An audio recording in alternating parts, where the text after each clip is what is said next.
Assalamualaikum warahmatullahi wabarakatuh. Seorang konten kreator yang membuat video AI umroh ke Candi Borobudur sekarang tampil ke permukaan.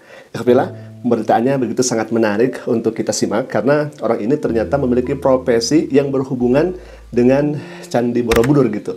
Jadi kalau misalkan kita melihat pemberitaan yang ada, orang ini tampil ke halayak publik, kemudian ada mediasi juga dengan umat Islam di sana. Namun sebelum kita melihat dari foto-fotonya, kita akan baca terlebih dahulu bagaimana pemberitaannya.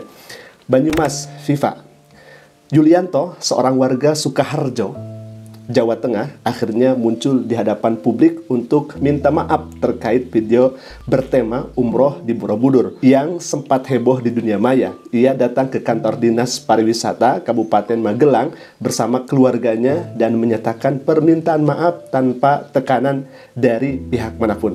Jadi iktikad baik dari orang ini dengan dibersamai keluarganya untuk meminta maaf karena orang ini sudah membuat video yang muatannya ini hemat kami sudah dugaan penistaan agama.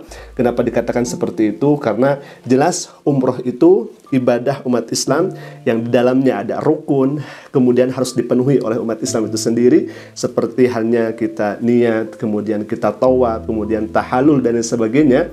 Itu rangkaian umroh yang dilaksanakan umat Islam. Tetapi beliau di dalam narasinya, di dalam videonya itu katanya daripada umroh yang kemudian menghabiskan jutaan rupiah itu ke Candi Borobudur 1 juta saja bisa jadi pepek begitu ya, pulang pergi.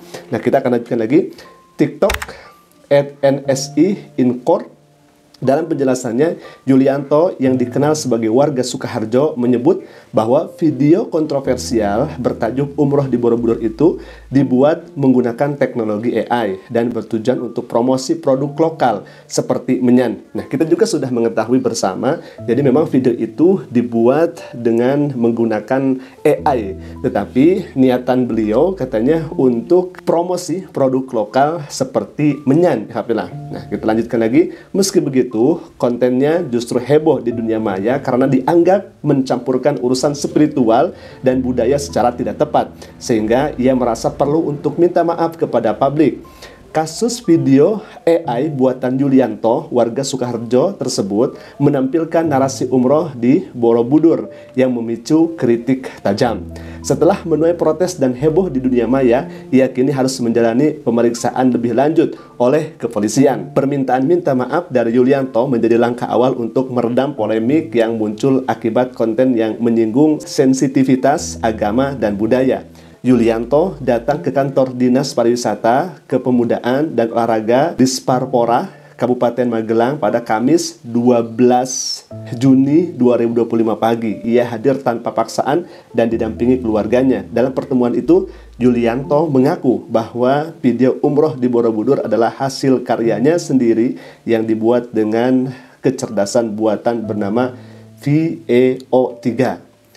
Ia berdalih tujuannya untuk mempromosikan produk lokal seperti menyan dan sama sekali tidak bermaksud menyinggung nilai agama atau budaya. Namun, narasi dalam video AI tersebut yang mengaitkan ibadah umroh dengan Candi Borobudur memicu kontroversi di media sosial.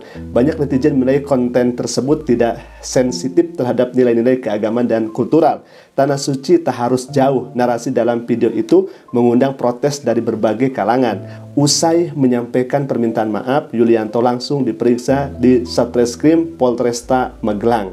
Nah, alhamdulillah, jadi sudah diketahui bahwa orang ini yang membuat video ajakan umroh ke Borobudur. Lantas kemudian pertanyaannya, apakah umat Islam akan memaafkannya dengan iktikad baik yang dilakukan oleh Bapak Yulianto ini? Maka jelas kita sebagai umat Islam akan memaafkannya ikhafillah karena sudah meminta maaf. Akan tetapi untuk proses selanjutnya seperti hukum dan lain sebagainya itu menjadi hal yang berbeda lagi. Boleh jadi untuk pelajaran atau boleh jadi untuk iktibar dan ibroh ke depannya supaya tidak terjadi lagi hal yang semacam ini. Karena memang ternyata orang ini sejak awalnya ingin mempromosikan menyan tetapi menyangkut pautkan dengan ibadah atau ritual di dalam Islam. Nah, ini yang kemudian disayangkan ya.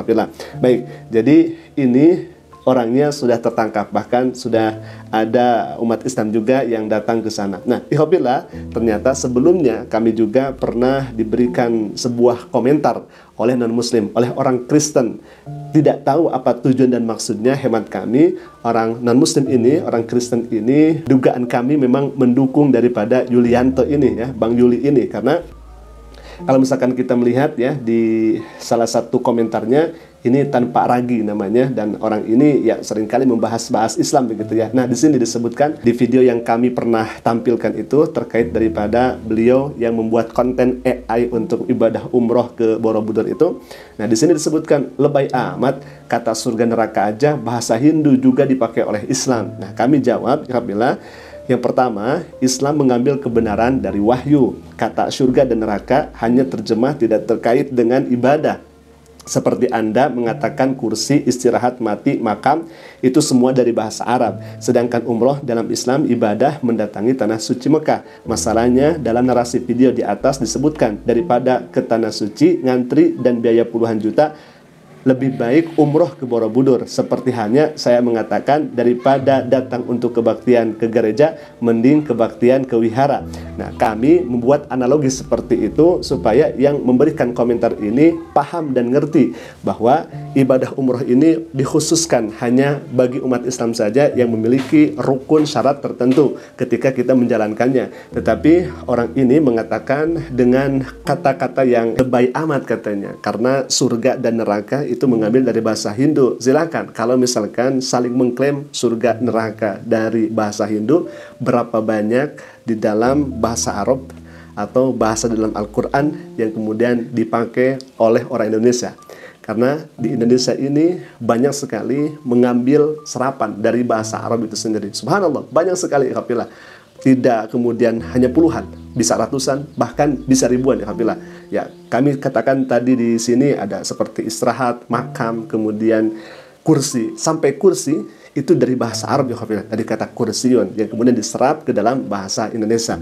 Itu silakan saja dipakai. Beda kalau misalkan dengan kata umroh, karena kata umroh ini sudah merujuk kepada ibadahnya umat Islam. Seperti hanya Anda dikatakan kebaktian di wihara atau kebaktian di masjid. Kan Anda pastinya akan sakit hati dikatakan seperti itu. Maka jangan menyinggung ibadah ritual di dalam Islam. Silakan gunakan bahasa sebijak mungkin agar tidak disalahpahami dan disalahgunakan ke depannya. Ya, alhamdulillah, mungkin itu dulu video yang saya sampaikan. Semoga bermanfaat, dan jika bermanfaat silakan klik saja tombol subscribe-nya dan jangan lupa tekan notifikasinya agar setiap kali upload video baru, insya Allah akan menjadi pemberitahuan untuk kita semua. Assalamualaikum warahmatullahi wabarakatuh.